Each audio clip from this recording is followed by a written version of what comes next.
নতুন এটা ভিডিঅ'লৈ স্বাগতম জনাইছোঁ। মই অনুপম দাস, এছিষ্টেণ্ট টিচাৰ। আজি DLED প্ৰাৰ্থীসকলৰ কাৰণে এই ভিডিঅ'টো খুব গুৰুত্বপূৰ্ণ হ'ব,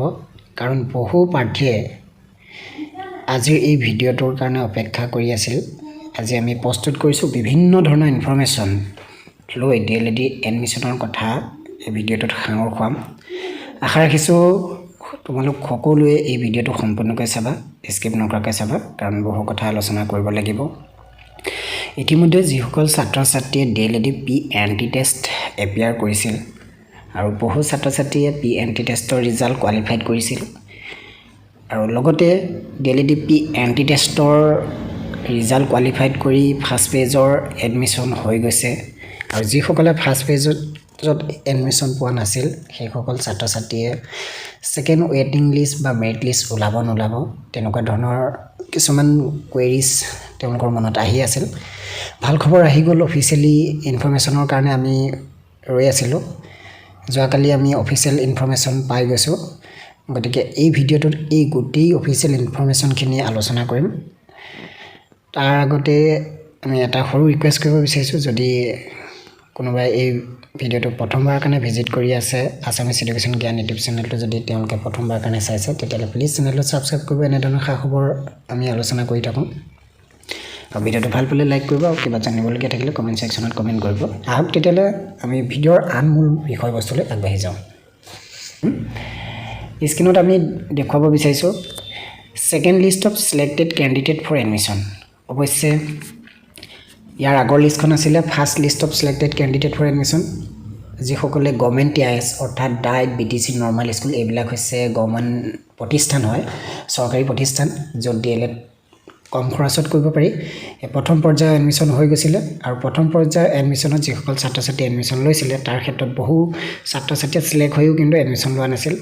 আৰু সেই ছিটবিলাক খালী হৈ গৈছিল। আমি আগৰ ভিডিঅ'ত কৈছিলোঁৱেই যে খালী কৰি পিনে কেতিয়াও ছিট নাৰাখে আৰু কোৰ্চটো ষ্টাৰ্ট নহয়। গতিকে যিখিনি লিষ্ট খালী হৈ গৈছিলে গভৰ্ণমেণ্ট TISত, যিসকলে এডমিশ্যন পায়ো এডমিশ্যন লোৱা নাছিল, সেই ছিটবিলাক ফিল আপ কৰিবৰ কাৰণে ৱেটিং লিষ্টৰ পৰা, অৰ্থাৎ পিছৰ যিসকল ছাত্ৰ ছাত্ৰী থাকি গৈছিলে ছিলেক্ট হৈ পিনে, সেইসকল ছাত্ৰ ছাত্ৰীৰ লৈ এতিয়া ছেকেণ্ড লিষ্টটো তৈয়াৰ কৰিছে। গতিকে এই ছেকেণ্ড লিষ্টটোত যিসকল ছাত্ৰ ছাত্ৰীৰ নাম আহিছে, বা যিসকলে ইতিমধ্যে গম পাইছে যে মোৰ নামটো ছেকেণ্ড মেৰিট লিষ্টত আহিছে, গতিকে সেইসকলে এতিয়া গভৰ্ণমেণ্ট TISত এডমিশ্যন পাব। আৰু এডমিশ্যনটো কেনেদৰে ল'ব লাগিব, কি কি ক্ৰাইটেৰিয়া থাকিব, কেনেদৰে যাব লাগিব, কিমান তাৰিখত পাব লাগিব, সেইখিনি আমি ষ্টেপ বাই ষ্টেপ আলোচনা কৰি আছোঁ। স্কিপ নকৰাকৈ ভিডিঅ'খিনি চাই যাব। আৰু লগতে মই জনাব বিচাৰিছোঁ যে ইয়াৰ যিটো ছেকেণ্ড ভিডিঅ' আমি আপলোড কৰিবলৈ গৈ আছোঁ আজিৰ ভিতৰতে, সেই ভিডিঅ'টোত কিন্তু আমি প্ৰাইভেটত যিসকলে এডমিশ্যন পাব, প্ৰাইভেটৰ ডিটেইলছ, এডমিশ্যন ডিটেইলছটো আমি জনাম। গতিকে সেইসকল ছাত্ৰ ছাত্ৰীও যাতে যিসকলে ইতিমধ্যে ফাৰ্ষ্ট ছেকেণ্ডত এডমিশ্যন পাই গ'ল, আৰু ফাৰ্ষ্ট ছেকেণ্ডত এডমিশ্যন নোপোৱা ছাত্ৰ ছাত্ৰীসকলে কেনেকৈ প্ৰাইভেটত পাব, প্ৰাইভেট মানে কি, এই ডিটেইলছ আলোচনা কৰিম। সেই ভিডিঅ'টো চাবৰ কাৰণে মই অনুৰোধ জনাইছোঁ, কাৰণ বহু ছাত্ৰ ছাত্ৰীয়ে বহু ধৰণৰ ইনফৰমেশ্যন DLED এডমিশ্যনৰ বিষয়ে নাজানে, বা কিছুমানে জানিলেও কিছুমান কুৱেৰিজ থাকি যায়, মনৰ শুধনি থাকে যে, এই সকলোখিনি শুধনি কিন্তু আমি এই দুটা ভিডিঅ'তে সম্পূৰ্ণ কৰিম।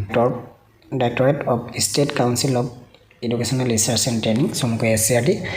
ইয়াত ইনফৰমেশ্যন কিছুমান দি থৈছে যে general instruction to candidate selected for admission into 2 years DLED course 2021 and 23। অৱশ্যে 21-23 বৰ্ষৰ যিসকল ছাত্ৰ ছাত্ৰী ইতিমধ্যে এডমিশ্যন পাইছে সেইসকলৰ কাৰণে এইটো ইনফৰমেশ্যন। এতিয়া ছেকেণ্ড লিষ্টত যিসকলৰ নাম আহিব, তেওঁলোকে প্ৰথম কনফাৰ্ম হৈ ল'ব যে নিজৰ নামটো ছেকেণ্ড লিষ্টত আহিছে নাই, আৰু সেইটো কাৰণে ডাউনলোড অপশ্যনটোত গৈ second list of selected candidates for admission 2 years diploma course অৰ্থাৎ DLED কোৰ্চৰ বিষয়ে কৈছে, এইটো ডাউনলোড কৰি ল'ব। এই ডাউনলোড কৰি নিজৰ নামটো কনফাৰ্ম হৈ ল'ব, আৰু কনফাৰ্ম হোৱাৰ পিছত এডমিশ্যন কেনেকৈ ল'ব লাগিব সেইটো বিষয়ে মই জনাই আছোঁ, ষ্টেপ বাই ষ্টেপ চাই যাব। এতিয়া প্ৰথমতে আমি ছিলেক্টেড কেণ্ডিডেটখিনিৰ নাম চাই লওঁ, ডাউনলোড কৰিছোঁ। এইখন হৈছে ছেকেণ্ড DLED এডমিশ্যনৰ ছিট পোৱা ছাত্ৰ ছাত্ৰীসকলৰ নাম। ইয়াত মই সকলোখিনিতো গাই দিবলৈ অসুবিধা হ'ব, কাৰণ ভিডিঅ'টো দীঘল হৈ যাব। আপোনালোকে নিজেই মই ষ্টেপ বাই ষ্টেপ যি দেখুৱাই গৈছোঁ সেইমতে অফিচিয়েল ৱেবছাইটৰ পৰা লিষ্টখন ডাউনলোড কৰি ল'ব, বা কোনোবা ফ্ৰেণ্ড চাৰ্কল আছে যদি লিষ্টখন ডাউনলোড কৰি ল'ব। আৰু মই এই ছিলেক্টেড কেণ্ডিডেটৰ লিষ্টখিনি আমাৰ হোৱাটছএপ গ্ৰুপ আছে, মই ডেছক্ৰিপশ্যনত লিংকবিলাক দি থওঁ, সেই গ্ৰুপত যদি জইন কৰে মই সেই গ্ৰুপতো শ্বেয়াৰ কৰি থ'ম, তাৰ পৰা হ'লেও চাব পাৰিব। State council of educational research and training, Assam, Guwahati Kahilipara. second list of selected candidate for admission into 2-year diploma অর্থাৎ DLED course admission 2020 and 23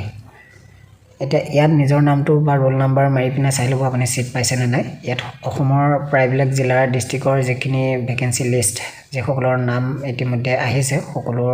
নাম নাই যেসকলে সিট পাইছে তেওঁলোকৰ নাম আছে নিজৰ নামটো আছে নে নাই কনফাৰ্ম কৰি ল'ব আৰু যদি কনফাৰ্ম কৰি নিজৰ নামটো পায় তেতিয়ালে এডমিশন কেনেকৈ ল'ব লাগিব কি ডকুমেন্টছ নিব লাগিব কি প্ৰসিডিউৰ আগবাঢ়িব লাগিব সেইখিনি নেক্সট ষ্টেপত কৈ আছো আৰু নামটো যদি আহিছে তেতিয়ালে পিছৰ ভিডিওখিনি নিশ্চয় আপুনি চাব লাগিব আৰু যদি নামটো অহা নাই তেতিয়ালে ভিডিওটো স্কিপ কৰিব পাৰে কাৰণ প্ৰাইভেটৰ কাৰণে মই নেক্সট ভিডিও প্ৰস্তুত কৰিম এতিয়া আমি কি ডকুমেন্টছ নিব লাগিব সেই এডমিশন ডিটেইলছৰ বিষয়ে জনাব বিচাৰিছো ইনষ্ট্ৰাকচনখিনি আমি দেখুৱাবলৈ যত্ন কৰিছো general instruction to selected candidates for admission into 2-year DLED course 2021 and 23 এক নম্বৰতে লিখি আছে admission of candidates from the second list of selected candidates will be held on 13, 14 and 15 December 2021 in respective allotted tiers. অৱশ্যে যদি আপোনাৰ নামটো আছে তেতিয়া হলে 13, 14 আৰু 15 এই 3 দিনৰ ভিতৰত আপোনালোকে এডমিশন লবৰ কাৰণে যাব লাগিব অৰ্থাৎ আপুনি যদি ধৰক ডাইডত পাইছে তেতিয়ালে সেই ডাইডত যাব লাগিব বা নৰমাল স্কুলত যদি পাইছে তেতিয়ালে নৰমাল স্কুলত যাব লাগিব বা সিটিত পাইছে তেতিয়ালে সেই সিটিত যাব লাগিব যত আপোনাৰ নামটো আহিছে লিখা আছে তাত লিষ্টখনত আপুনি দেখিছে নিজৰ নামটো এগেইনষ্টত কোড সিট পাইছে সেইটো লিখা থাকিব সেই এগেইনষ্টে সেই অনুষ্ঠান প্ৰতিষ্ঠানখনলৈ যাব লাগিব সেই টিআইএছত যাব লাগিব আৰু এডমিশনটো ল'ব লাগিব এই কেটা ডেটৰ ভিতৰত ঠিক আছে নেক্সট আৰু লিখিছে যে selected candidate will have to produce for verification all relevant documents অৱশ্যে এডমিশন লবৰ কাৰণে যাওঁতে কিন্তু আপোনাৰ যিমানখিনি অৰিজিনাল ডকুমেন্টছ আছে সকলোখিনি অৰিজিনাল ডকুমেন্টছ লৈ যাব লাগিব আৰু লগতে কি অৰিজিনাল ডকুমেন্টছখিনি এটা জেৰক্স কপি লাগিব কি লাগিব এডমিট কাৰ্ড PNT টেষ্ট আপোনালোকে এন্ট্ৰেন্স দিবলৈ যাওঁতে যিখন এডমিট কাৰ্ড আছিল সেইখনৰ এটা কপি ল'ব next marksheet and certificate of higher secondary marksheet সাৰ্টিফিকেটৰ মানে অৰিজিনাল কপিৰ লগতে জেৰক্স নিব তাৰ পিছত admit card of certificate of SSLC for H4 কাৰণে হয় SSLC সাৰ্টিফিকেট বা এডমিট যিকোনো এখন আপুনি H4 কাৰণে জেৰক্স ৰাখিব লাগিব আৰু অৰিজিনালটো নিব লাগিব নেক্সট যদি certificate from PWD candidate if selected for the respective quota of reservation যদি ধৰক PWD candidate হিচাপে আপুনি পাস কৰিছিলে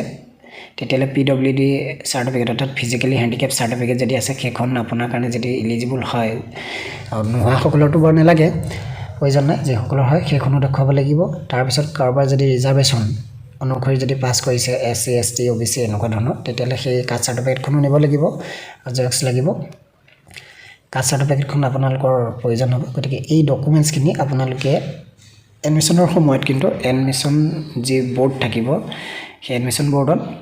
প্ৰডিউস কৰিব লাগিব অৰিজিনালখিনি চাব আৰু জেৰক্স কপিখিনি তেওঁলোকে ৰাখি দিব ঠিক আছে তাৰ লগতে ৰিসেন্ট এটা এটেস্টেড ফটোকপি নিব আৰু অৰ্থাৎ পাসপোৰ্ট সাইজৰ ফটোকপি এটা লাগিব যিখিনি মানে ৰিসিপ্টৰ প্ৰয়োজন হ'ব কি মানে ৰিসিপ্টৰ বিষয়ে আমি আকৌ অকমান জনাবলৈ চেষ্টা কৰি আছো 3 নম্বৰতে লিখিছে candidate who fails to submit original 11 documents will not be admitted এই কথাটো খুব গুৰুত্ব দি শুনক যে যিমানখিনি ডকুমেন্টছ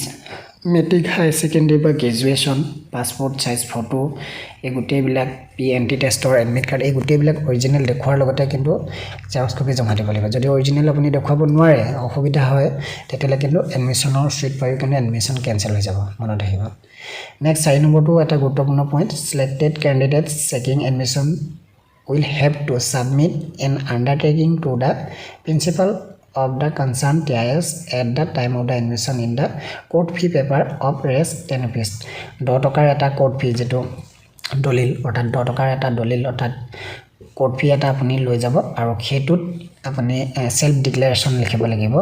হেতু কেনেকৈ লিখিব সেই কথাটো মই স্ক্ৰিনত দেখুৱাই দিছো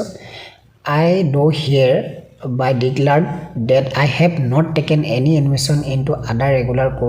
courses except 2-year diploma in elementary education DLED course for the session 2021 and 23 the authority may cancel my candidature immediately with disciplinary action if anyone produce evidence of my engagement in any other regular course or department in the same academic year and in the event of any information or documents being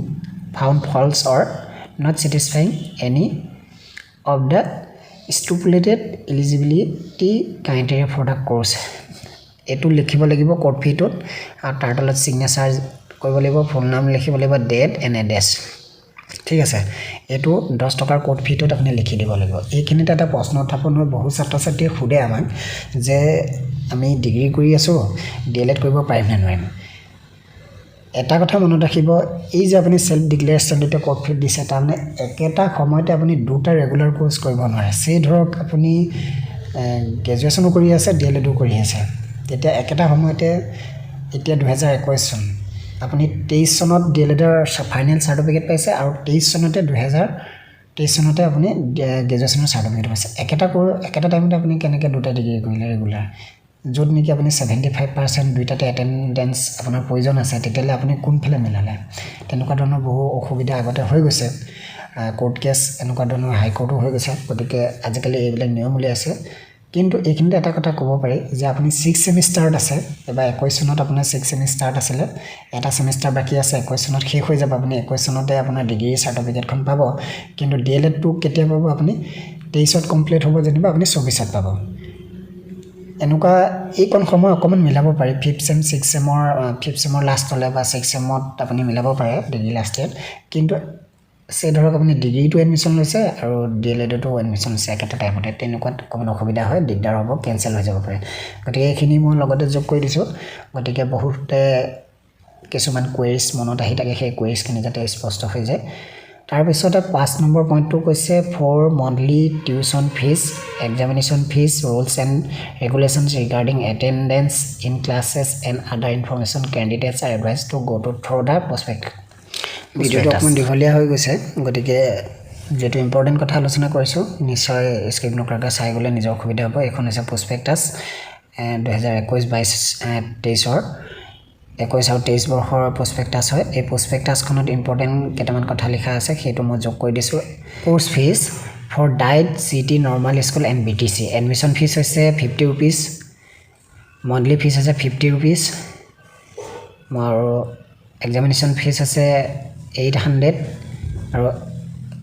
ইলেক্ট্ৰিসিটি charge and আদাৰ্স হৈছে 35 rupees next